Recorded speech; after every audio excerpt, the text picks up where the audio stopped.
तुम उसे पाना चाहते हो, मुबारक हो, तुमने उसे खोने की पहली सीढ़ी चढ़ ली है। संसार का एक कठोर नियम है, जो चीज जितनी आसानी से उपलब्ध होती है उसका मूल्य उतनी ही तेजी से गिरता है। तुम्हारी सबसे बड़ी भूल यही है, तुम एक खुली किताब बन चुके हो जिसे उसने आधा पढ़ा और बिना सोचे बंद कर दिया। अगर तुम चाहते हो कि कोई व्यक्ति अपनी इच्छा से तुम्हारी ओर खींचे, तो ये 3 सत्य समझ लो और इन्हें सस्ते में कभी मत बांटो।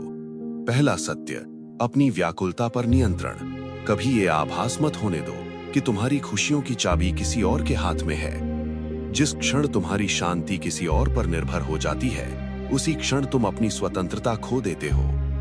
आकर्षण वहां पैदा होता है जहां व्यक्ति स्वयं में पूर्ण होता है, ना कि वहां जहां वो किसी और से पूर्णता खोज रहा हो।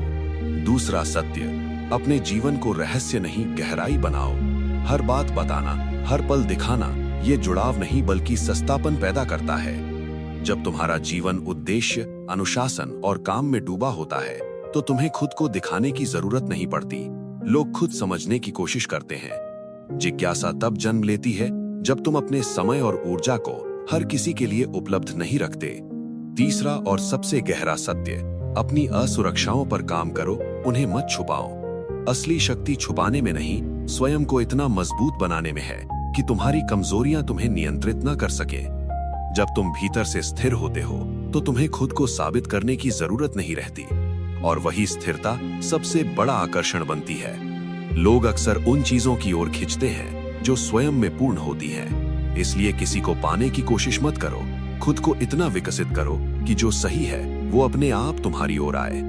जब तुम खुद को जरूरत नहीं बल्कि मूल्य के रूप में देखने लगते हो, तब दुनिया तुम्हें पाने की कोशिश करती है। अगर तुम भी अपनी खोई हुई शक्ति वापस लेना चाहते हो, तो कमेंट में लिखो अजय। जुड़ो मनत्व से और सुनो शून्य का स्वर।